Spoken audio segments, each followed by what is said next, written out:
pergeseran dalam kebijakan industri dan putusnya rantai pasokan, negara-negara akan semakin mengambil kebijakan proteksionis untuk memanfaatkan keuntungan potensial dari aksi tersebut, terutama untuk pertumbuhan industri mereka. Pada tahun 2023, akan terlihat negara-negara berupaya meningkatkan ekonominya melalui kebijakan yang sesuai dengan kepentingannya. India telah mengambil langkah untuk hadir sebagai tujuan yang layak di luar China. Di Indonesia, Presiden Joko Widodo, atau Jokowi, memberlakukan larangan ekspor biji nikel. Ini adalah langkah besar, mengingat Indonesia memiliki cadangan nikel terbesar di dunia dan merupakan komponen utama dalam produksi kendaraan listrik. Kebijakan ini memungkinkan Jokowi memanfaatkan sumber daya alam negara untuk menarik modal asing dan menumbuhkan industri kendaraan listrik dalam negeri Indonesia. Amerika Latin juga telah mengambil sikap protektif terhadap kekayaan sumber dayanya. Komoditas utama yang harus diperhatikan adalah litium, yang merupakan unsur penting dalam baterai yang dapat diisi ulang untuk ponsel, laptop, dan kendaraan listrik. Untuk konteksnya, hampir 55% deposit litium dunia terletak di segitiga litium, yang membentang di wilayah utara Chili dan Argentina dan wilayah barat daya Bolivia. Chili adalah pemain regional terbesar, menghasilkan 25% pasokan global pada tahun 2021, dan harga setara litium karbonat, turunan litium, telah meningkat mendekati 500% selama 2 tahun terakhir. Tidak mengherankan jika para pemimpin regional menyuarakan minat untuk menciptakan perusahaan litium nasional, seperti Presiden Boric di Chili. Selanjutnya, Bolivia dan Meksiko telah meresmikan perusahaan litium nasional mereka.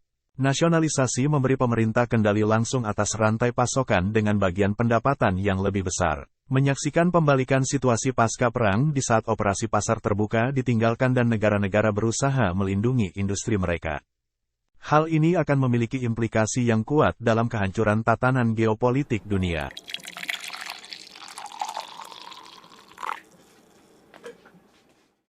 Proteksionisme akan menjadi wacana yang berkembang dalam konteks transisi hijau.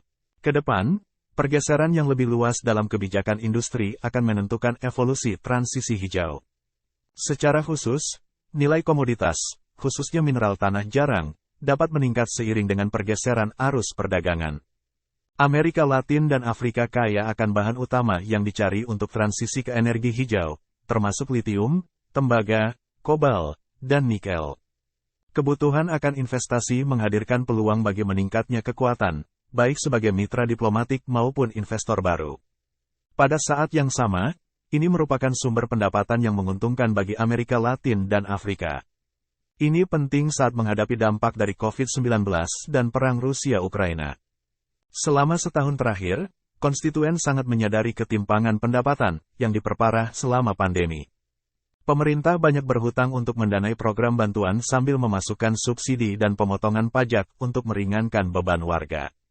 Sekarang para pemimpin menghadapi mandat untuk melanjutkan dan bahkan meningkatkan tingkat belanja sosial, tetapi hal ini dibatasi oleh posisi keuangan mereka yang sekarang melemah sebagai akibat dari krisis dan kebijakan masa lalu. Amerika Latin menyajikan contoh utama. Dalam gelombang pemilihan baru-baru ini selama 18 bulan terakhir, warga negara menggulingkan kandidat petahana, alih-alih memilih pemimpin berhaluan kiri dengan keinginan untuk distribusi kekayaan. Namun, banyak dari pemimpin ini menjabat dengan mandat untuk meningkatkan pengeluaran sosial sambil menghadapi beban utang yang tinggi dan pertumbuhan yang lambat. Pada saat yang sama, seperti yang telah kita lihat di Peru dan Chili, para pemimpin yang sama ini harus berhadapan dengan badan kongres yang dipimpin oposisi. Ekstraksi komoditas menghadirkan win-win karena dapat membuka pendapatan dengan cepat dan mendapatkan dukungan politik yang luas. Kebijakan proteksionis juga bisa berarti tingkat pengawasan yang lebih tinggi terhadap perusahaan asing yang beroperasi di yurisdiksi tertentu. Tahun ini, perusahaan pertambangan negara Kongo, Gécamines, memblokir ekspor dari tambang Tenke Fungurum, tambang kobalt terbesar kedua di dunia. Grup CMOC China adalah pemilik sebagian tambang, memegang 80% saham versus Gécamines sebesar 20%. Ekspor diblokir karena CMOC diduga tidak melaporkan tingkat cadangan untuk mengurangi jumlah royalti yang harus dibayarkan kepada pemerintah. Memahami semakin pentingnya kobalt untuk produksi baterai lithium-ion, pemerintah melihat lebih dekat pada skema royalti untuk mencoba dan memaksimalkan pendapatan mereka. Sementara tambang tetap beroperasi, kobalt belum diekspor sejak sengketa dimulai. Tentu saja, Amerika Latin dan Afrika berada dalam posisi menarik investasi dengan sumber daya alamnya yang kaya, yang pada gilirannya akan merangsang pertumbuhan yang melambat. Plus, pendapatan tambahan yang terkait dengan ekstraksi mineral dapat diterapkan pada pengeluaran sosial. Dengan mempertimbangkan hal ini, diantisipasi negara-negara kawasan akan berusaha untuk mengambil bagi hasil yang lebih besar, tetapi hal itu dapat mengorbankan operasi lingkungan yang memburuk bagi perusahaan asing. Memasuki tahun 2023, kita kemungkinan akan melihat fokus ini terwujud sebagai perubahan kebijakan pajak bersamaan dengan pengawasan yang lebih ketat terhadap komoditas tertentu. Para pemimpin akan mencari hubungan perdagangan dengan mereka yang memberikan manfaat ekonomi paling besar, menambah kerumitan kemitraan di dunia multilateral. Sekilas update konflik Ukraina-Rusia. Perang kemungkinan akan terus berlanjut. Perbedaan besar atas kendali di Donbas membuat pembicaraan damai antara Ukraina dan Rusia pada tahun 2023 ini akan sangat sulit.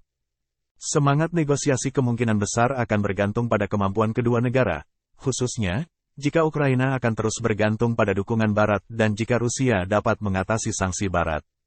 Dampaknya akan terasa sepanjang tahun 2023, karena Rusia melihat dampak dari mobilisasi pasukan terbarunya dan peningkatan perlengkapan pasukannya. Dampaknya pada lonjakan harga energi akan terus menggoyahkan ekonomi global. Kemampuan negara-negara Barat untuk melindungi diri mereka dari energi Rusia akan berkisar pada kemampuan mereka untuk melacak sumber energi alternatif dengan cepat sambil mendiversifikasi impor energi mereka. Sektor komoditas lainnya kemungkinan akan mengalami lonjakan harga dan gangguan rantai pasokan, termasuk pupuk dan biji-bijian. Bagi pebisnis harus terus memantau harga komoditas yang berfluktuasi, keterpaparan bisnis mereka terhadap pasar yang terimbas dan peran yang akan dimainkan oleh para pelaku seperti AS, China, Turki, dan Uni Eropa dalam upaya mengarahkan Rusia dan Ukraina untuk mengakhiri perang.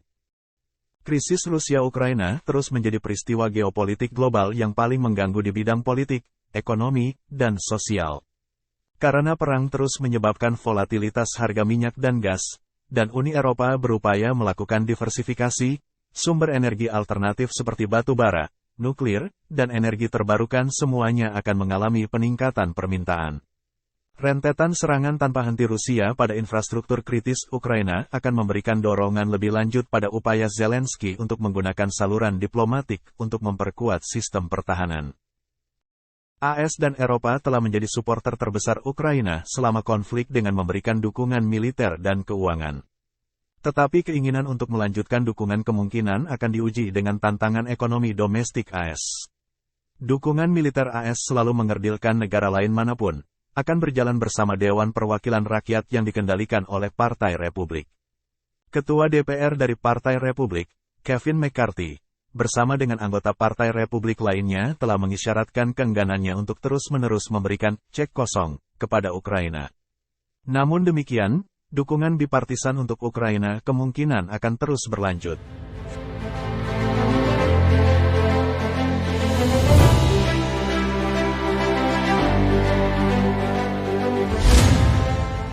Video ini hanya memberikan informasi umum yang kami rangkum dari beberapa artikel analis, dan untuk memastikan keakuratan informasi yang terkandung telah dilakukan.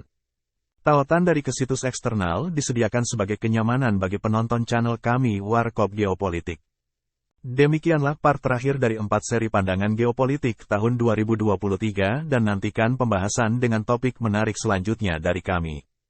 Ditunggu komentar Anda, saran dan pendapat mengenai topik terkait, ataupun secara keseluruhan konten channel ini.